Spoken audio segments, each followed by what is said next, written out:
In this video, I will show you how to stream and go live on TikTok. Start by opening the TikTok app and tapping the plus icon at the bottom center of the screen. Once you're on the creation page, swipe through the bottom options and select live. Before you can go live, make sure you meet TikTok's requirements.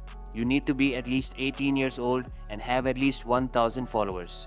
These requirements might vary slightly depending on your region, but they're generally needed to unlock the live feature. If you're eligible, you'll be taken to the Go Live screen.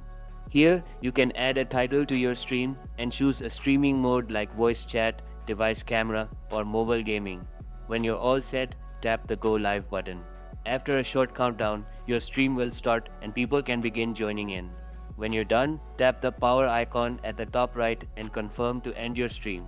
If you found this video helpful, give it a like. For more tech videos like this, subscribe. Catch you later.